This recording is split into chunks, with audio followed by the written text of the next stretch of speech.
안녕하세요. 이번 영상은 비전공자를 위한 웹개발 가이드 하겠습니다. 저는 아주대학교 소프트웨어학과의 이정환입니다. 본 영상의 목표로는 프로그래밍을 처음 접하는 분들께서 보다 쉽고 편리하게 AI를 통한 프로그래밍 입문 경험을 제공하고자 합니다. 이를 위해서 프롬프트 작성을 하는 방법을 배우고 프롬프트 작성을 통해서 LLM을 사용해보는 경험을 제공할 것입니다. 본 영상을 보신 분들이 프로그래밍을 보다 쉽고 편리하게 입문하며 AI 활용 경험 또한 챙겨갈 수 있도록 구성하였습니다. 사전 준비로는 LLM 회원 가입 및 설치입니다. 저는 영상에서 챗 GPT를 활용하여 LLM을 이용할 것입니다. 사용자분들께서 미리 사용하셨던 AI 툴들이 있다고 하면 그 툴들을 활용하셔도 무방합니다. 챗GPT의 경우에는 비회원으로 로그인을 하지 않아도 간단한 질문을 할 수 있도록 구성이 되어 있습니다. 본 영상에서도 비회원으로 영상을 촬영할 것이지만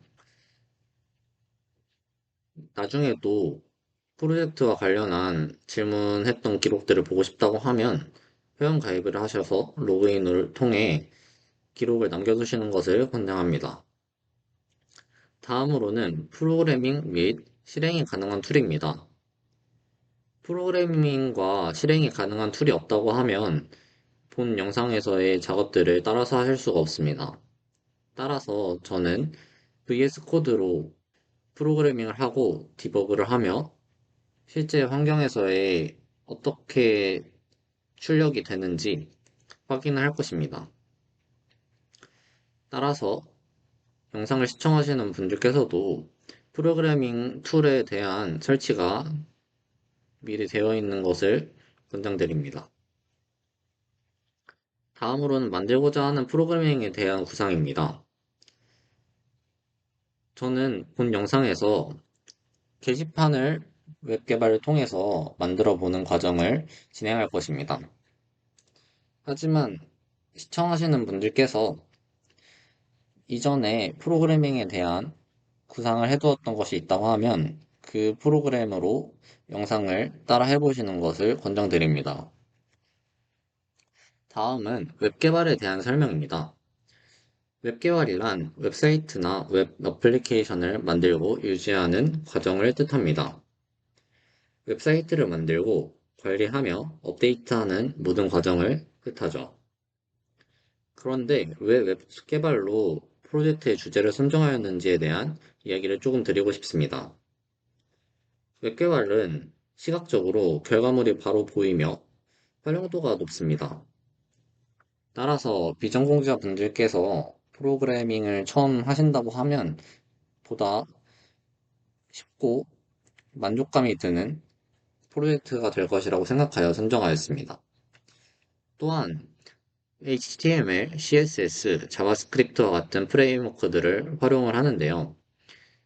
웹 개발에 활용하는 프레임워크들은 보다 비전공자분들이 프로그래밍을 하시고 보시기에 거부감이 적을 것이라고 생각합니다.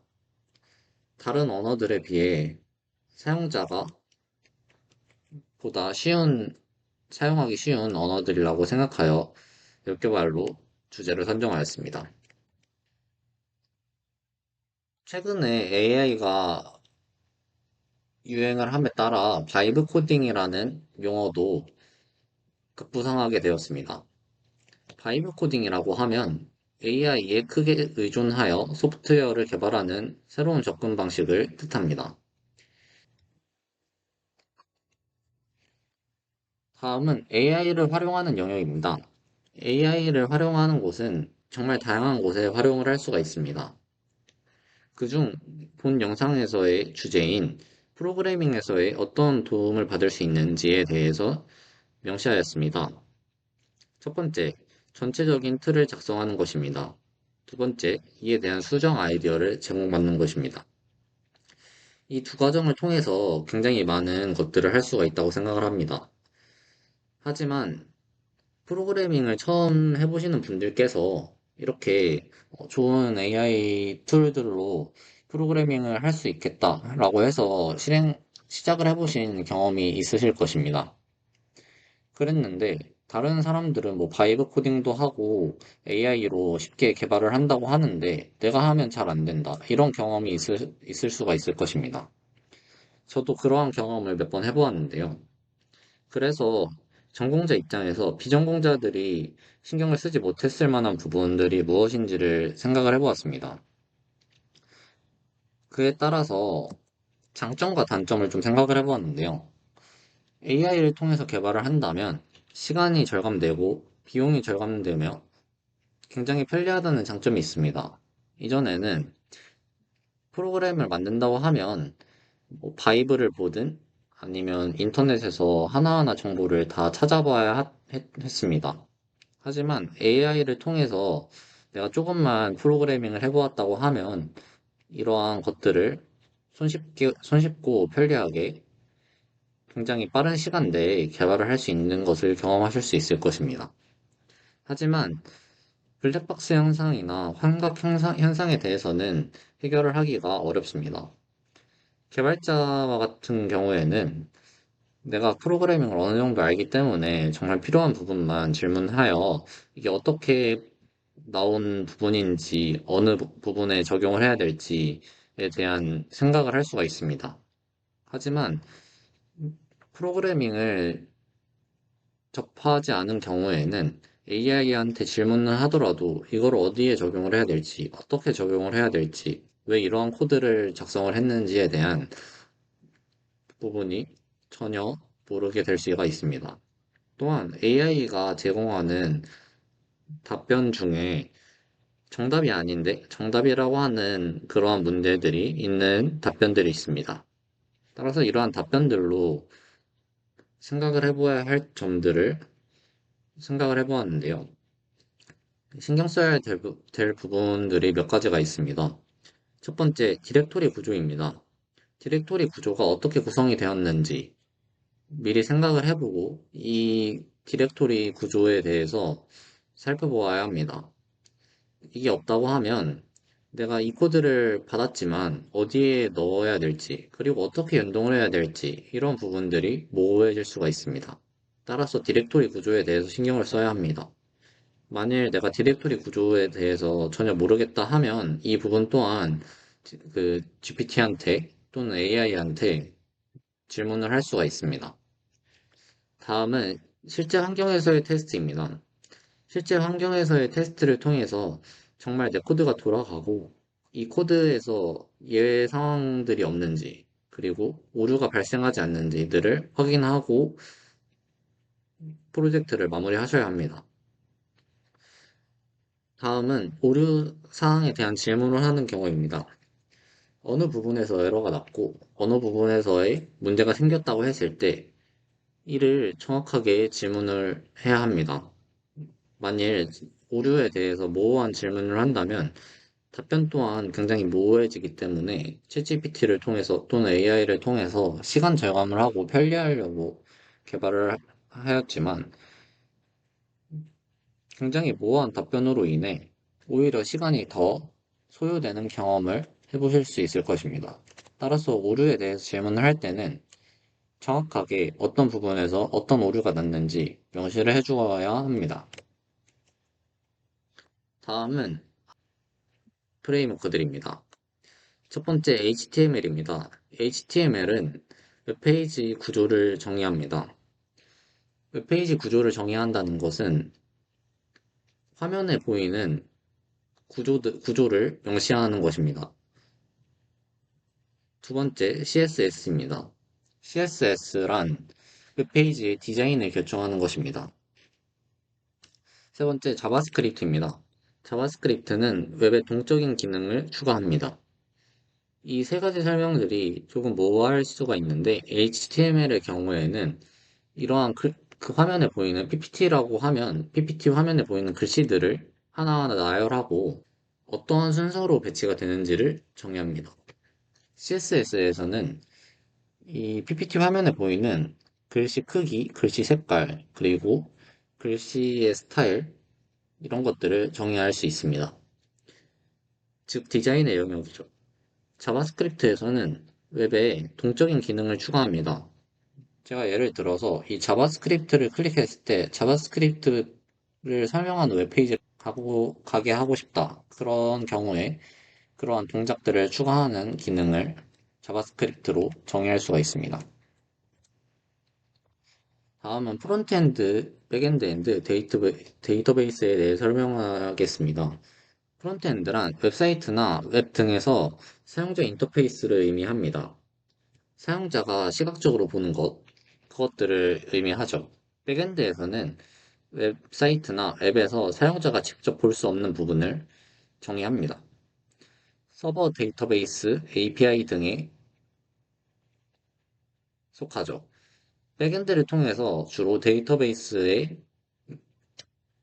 데이터를 저장하고 불러와서 프론트엔드에 전달을 하고 이런 과정들을 실행을 합니다. 데이터베이스에서는 체계화된 데이터의 모음이라고 할 수가 있습니다. 본 프로젝트에서는 프론트엔드만을 진행할 것입니다. 따라서 이후 백엔드나 데이터베이스에 대한 질문을 통해서도 프로젝트를 더욱 완벽하게 완성할 수가 있을 것입니다. 다음은 게시판 프론트엔드를 구현해 보도록 하겠습니다. 웹 브라우저에 본인이 평소 활용하는 LLM 서비스에 접속을 합니다. 여기에 질문을 하는데요. 저는 웹 개발을 하려고 하는데 게시판을 만들고 싶어 라고 입력을 해보겠습니다. 게시판을 만들려면 몇 가지 기술과 단계가 필요하다고 합니다. 그래서 이렇게 잘 알려주는데요. 이렇게 질문을 하면 어떤 것들이 필요하고 뭐가 들어가야 되는지 정도만 이야기를 합니다. 그래서 저는 HTML, CSS, 자바스크립트 코드가 필요해 라는 질문을 한 번 더 해보겠습니다. 그렇게 하면 이제 HTML 구조, CSS 구조, 그다음에 자바스크립트 구조까지 나오는 것을 알 수가 있습니다. 이를 이제 코딩을 해보려고 하면 문제가 있는데요. 이 프로젝트 폴더에 어떻게 디렉토리를 구성해야 될지에 대한 의문점입니다. 이것 또한 물어보겠습니다.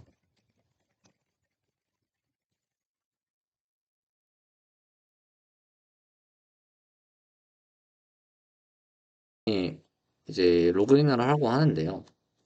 로그인의 경우에는 하지 않고 제가 아는 선에서 진행을 하겠지만 이 디렉토리 구조에 대해서도 질문을 한다면 굉장히 높은 수준으로 답변을 해줄 것입니다.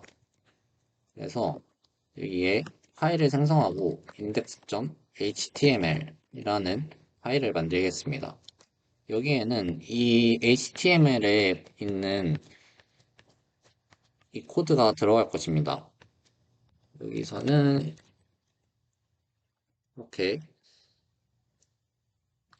제시받은 코드를 넣겠습니다. 그리고 이 코드를 한번 실행을 해보겠습니다. 코드 실행에서는 VS 코드에서는 F5를 누르면 실행할 수 있는 디버깅 환경을 선택하도록 되어 있습니다. 저는 크롬 환경에서 실행을 하겠습니다. 크롬 환경에서 실행을 하면 이렇게 간단한 게시판 글 작성하는 파일이 HTML 파일이 실행이 된 것을 볼 수가 있습니다.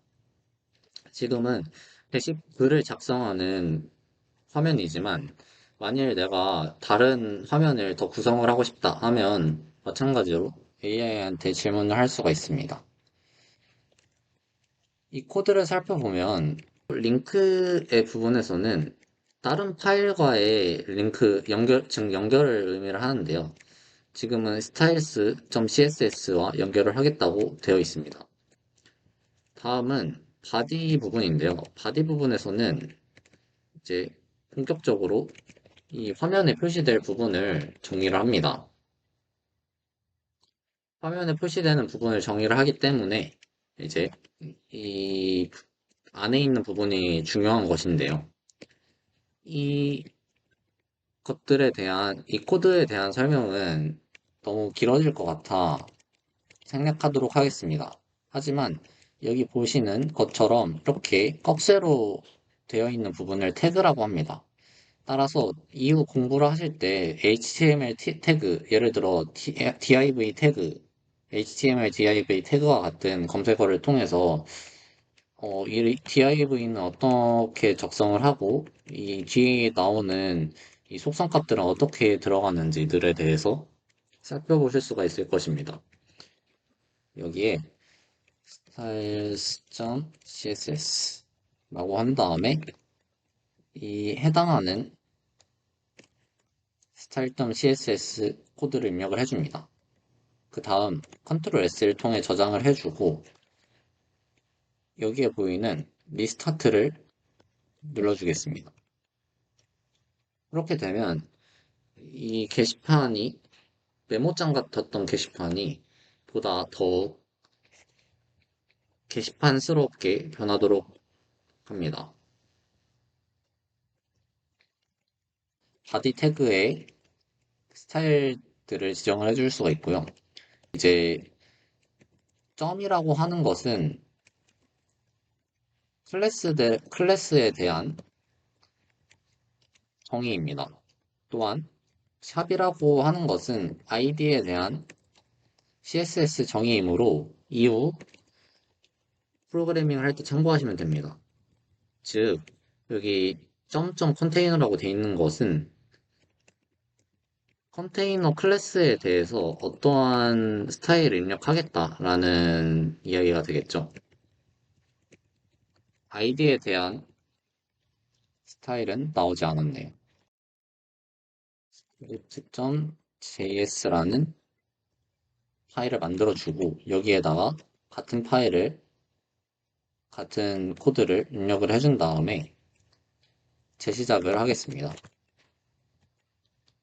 그러면 여기에 어떤 내용들을 입력을 하고 작성하기 버튼을 누르면 이렇게 게시글 목록에 표시를 되도록 하는 것을 볼 수가 있습니다. 웹 개발을 AI를 통해서 손쉽고 간편하게 해보는 방법입니다. 지금까지는 프론트엔드만을 구성을 해보았지만 백엔드를 통해서 데이터베이스와 연동을 해볼 수가 있겠습니다. 그렇게 된다면 지금 보이는 것처럼 단순히 게시글 목록에만 작성을 하는 것이 아니라 나중에 접속을 하더라도 보이도록 하는 그런 작업들을 할 수가 있습니다. 지금은 웹 개발을 하였지만 이 코드들을 HTML, CSS, 자바에서 리액트로 변환을 한 다음에 리액트에서 리액트 네이티브라는 프레임워크를 활용을 한다면 웹과 앱이 동시에 개발이 될 수가 있습니다.